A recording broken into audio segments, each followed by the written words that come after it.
Standard 12, chapter number 6, page number on textbook 131.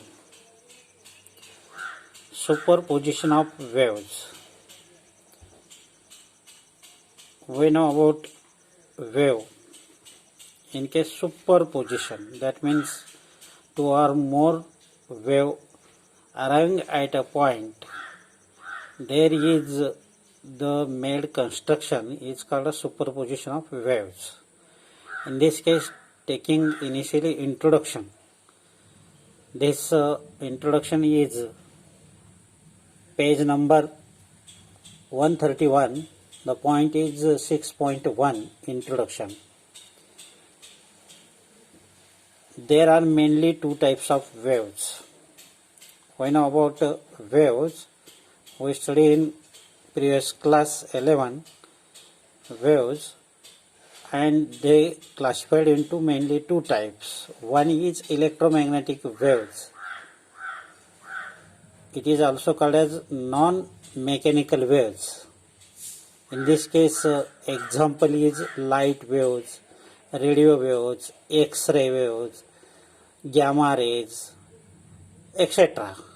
In case of alpha ray, visible range, number of examples of the electromagnetic waves. Then next, mechanical waves. In case mechanical waves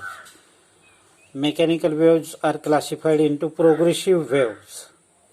That means continuous moving waves.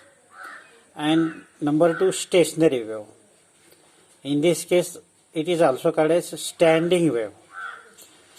Nextly, the progressive wave are also classified into two types. Longitudinal waves, that is also called as sound waves. In this case, a brief sentence, longitudinal wave as a sound wave or sound wave as a longitudinal wave. The example of these sound waves. Then next, transverse wave. The best example we know about light waves. Light wave is the transverse waves. And these light waves also, in case of electromagnetic waves, here given light waves. This is example of this transverse wave is the, in case light waves, same. Then we discussing again this. आपण इयत्ता 11वी मध्ये शिकलेला आहे wave. Generally वेवचं आपण ज्ञान घेतलेलं आहे तिथे. इथे त्याचं थोडंसं विस्तारित बघूया. इलेक्ट्रोमॅग्नेटिक वेव आणि मेकॅनिकल वेव हे दोन प्रकार आहेत. इलेक्ट्रिसिटी अँड मॅग्नेटिझम याचं कंबाईंड व्हायब्रेशन ऑसिलेशन, त्याला इलेक्ट्रोमॅग्नेटिक वेव म्हणलेलं आहे. आणि हे दोन वेव असतात. त्या दोन वेव एकमेकांना परपेंडिक्युलर जात असतात.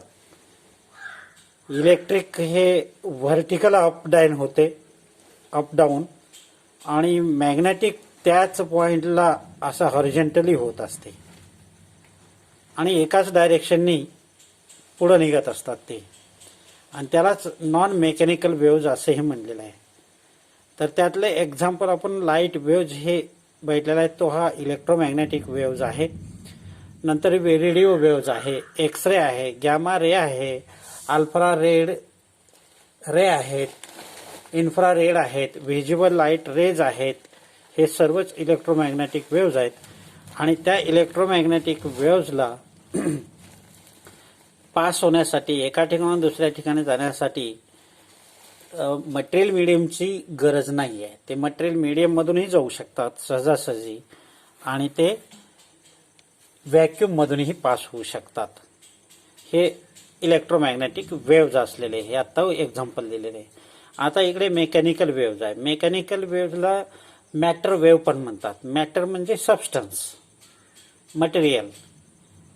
म्हणजे मॅटर वेव्ह ला पास होण्यासाठी मीडियमची जरूरत आहे. मीडियम हवा, पाणी असेल, ग्लास असेल, कुठलेही मीडियम, वायर असेल, केबल असेल, यामधून या वेव्ह पास होऊ शकतात. म्हणजेच इलेक्ट्रोमॅग्नेटिक वेव्ह पास होण्यासाठी त्याला मटेरियल मीडियमची गरज नाही, किंवा असेल तरी पास होऊ शकतो. यातला लाईट वेव्ह हा जो आहे हा इलेक्ट्रोमॅग्नेटिक वेव्ह आहे आणि तो सनपासून मिळतोय. आपल्याला माहित आहे दररोजची लाईट ही सनपासून आपल्याला अवेलेबल फुकटात होते आणि ती वेव्ह आपल्यापर्यंत पोहोचते. अफाट किलोमीटर अंतर पास होऊन इथपर्यंत येत असते. म्हणजे मध्ये किती मटेरियल मीडियम आहे की नाही, व्हॅक्यूम आहे, त्याची कल्पना म्हणजे कुठूनही पास होऊन येते. मात्र मेकॅनिकल वेव्ज जे आहे इथे प्रोग्रेसिव्ह वेव्ह आणि स्टेशनरी वेव्ह आहेत.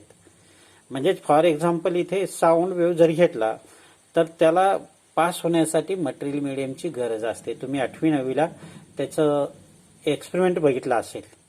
मटेरियल मीडियम जर नसेल तर साऊंड ऐकायला मिळत नाही आहे.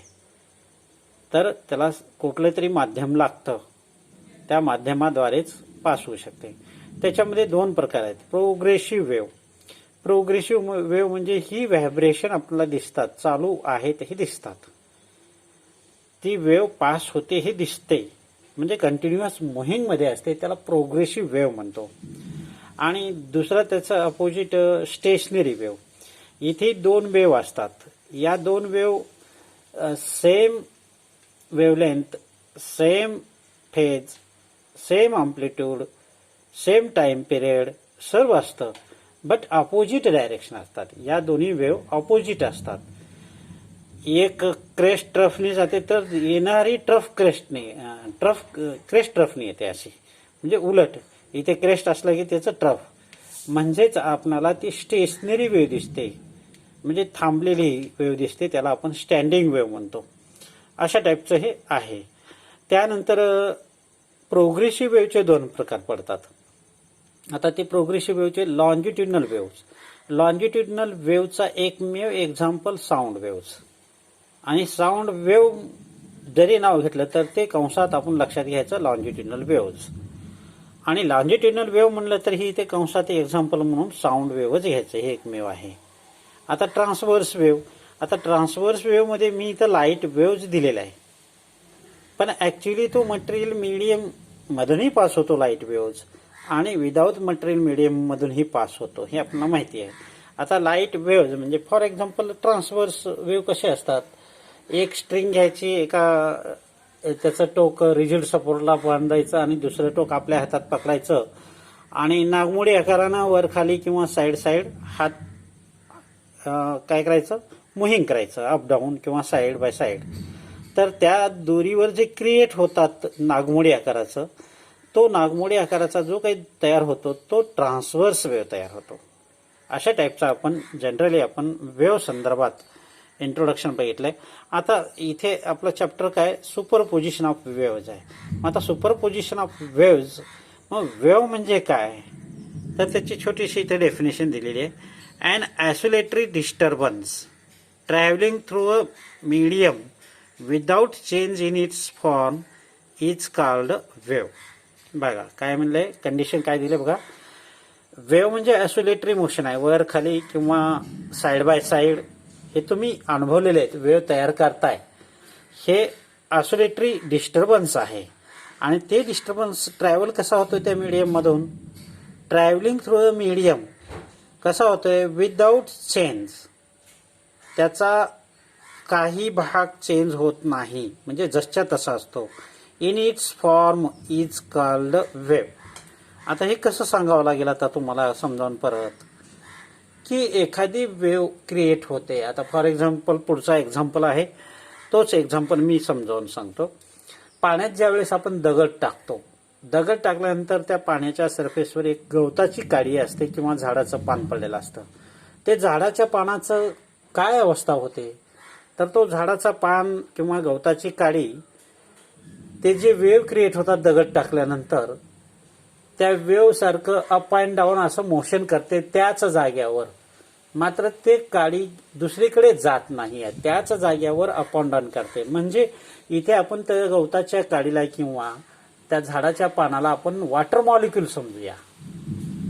म्हणजे ज्यावेळेस दगड आपण पाण्यात टाकतो त्यावेळेस वॉटर मॉलिक्यूल त्या सरफेसवरचा अप अँड डाऊन त्याच ठिकाणी होत असतो. आपणाला ते वलयांकित गोलाकार लाटेसारखी तयार झालेली वेव्ह पसरत असलेली दिसते, प्रोपेगेशन होत असलेली दिसते. पण ती वेव्ह जरी जात असली तर तो वॉटर मॉलिक्यूल त्याच ठिकाणी अप अँड डाऊन होतो.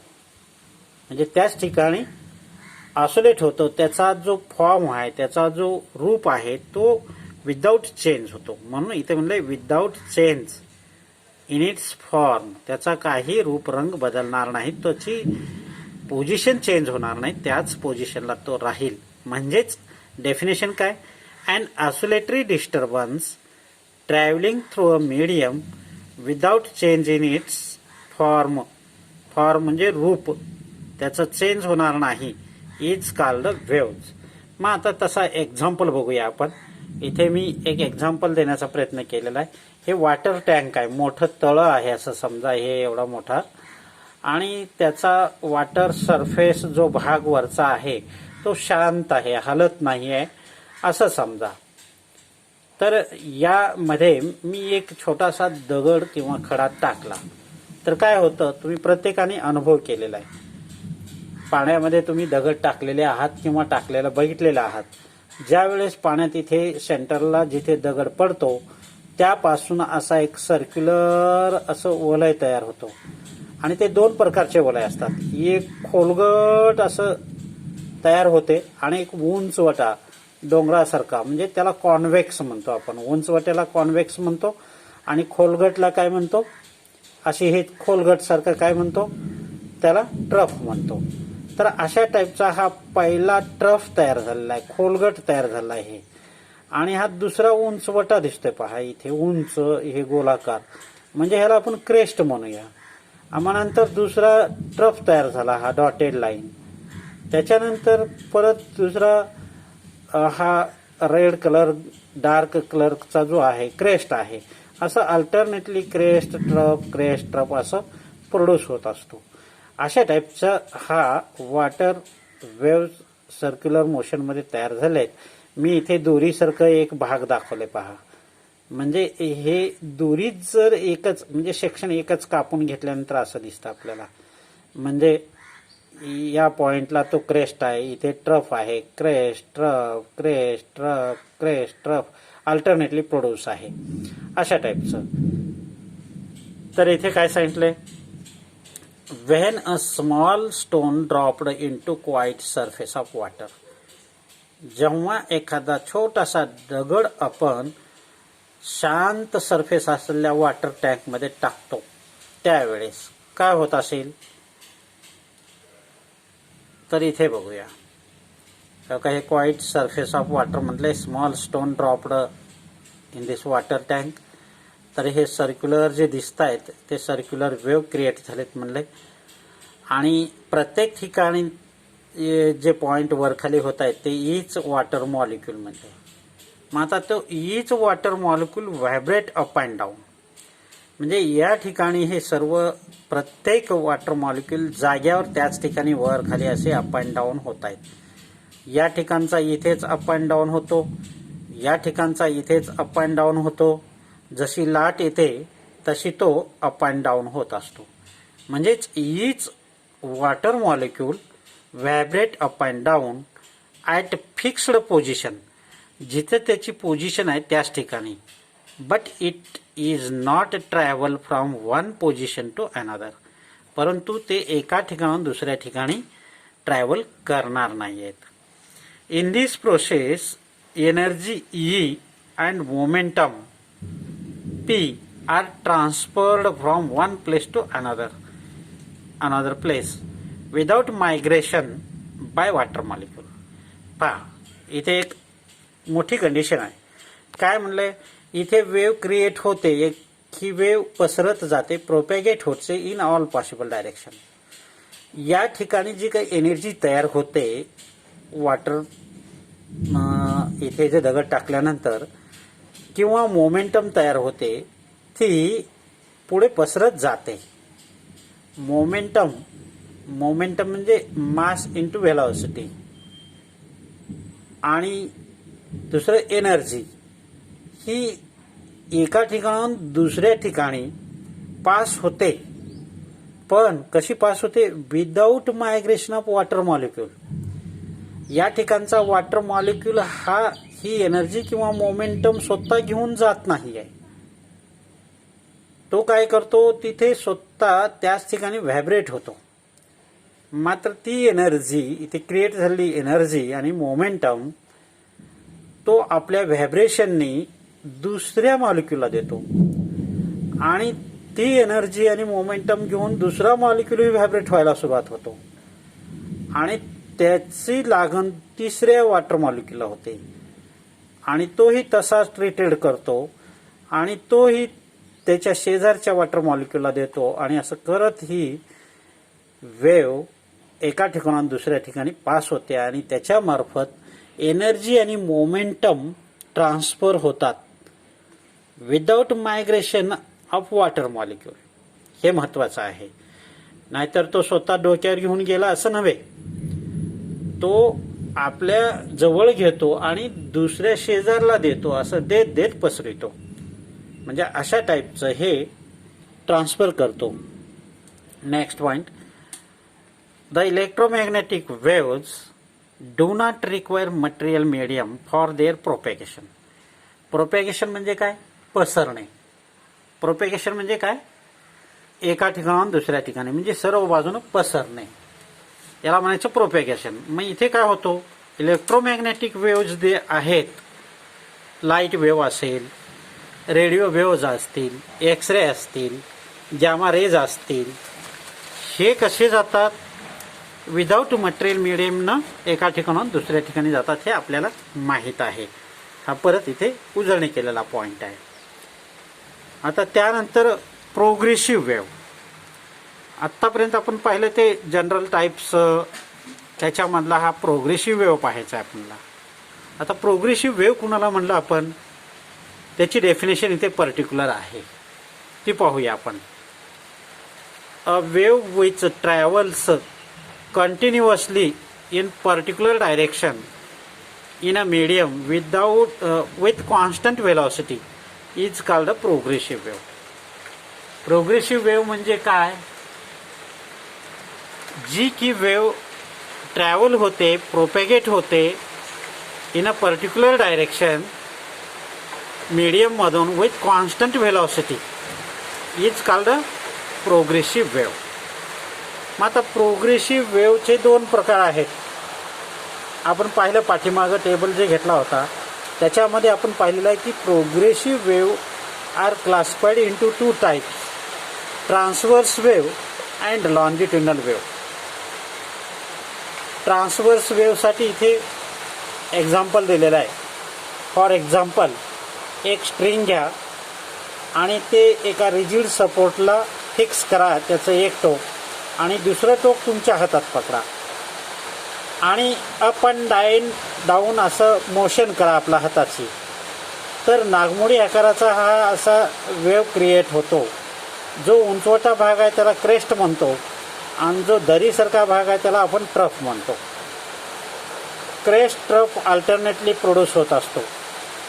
हे ट्रान्सवर्स वेव्ह आहे. एक क्रेस्ट आणि दुसरा ट्रफ म्हणजे इथंपर्यंतचं अंतर एक वेव्ह होतो आणि याला लागलेला जो काही वेळ असेल त्याला आपण काय म्हणतो? टाईम पिरियड म्हणतो, एक आसोलेशन म्हणतो, असं वगैरे वगैरे. तसंच लॉन्जिट्युडनल वेव्ह. लॉन्जिट्युडनल वेव्ह म्हटल्यानंतर आपण काय लक्षात धरायचं आहे? Sound wave. साऊंड वेव्हचं डायग्राम कसा असेल? ज्यावेळेस आपण बोलत असतो हवेमध्ये त्यावेळेस हवेचा जो लेअर आहे तो असा असतो. काही ठिकाणी कॉम्प्रेस होते हवा आणि काही ठिकाणी रेरर होते. कॉम्प्रेस रेरर अल्टरनेटली प्रोड्यूस होतात. हा सी म्हणजे कॉम्प्रेस, रेरर म्हणजे इथे मोर सेपरेटेड, इथे गर्दी असलेले, हे अल्टरनेट होतात. जसं की ट्रान्सवर्स वेव्हचं आहे तसंच हे देखील आहे.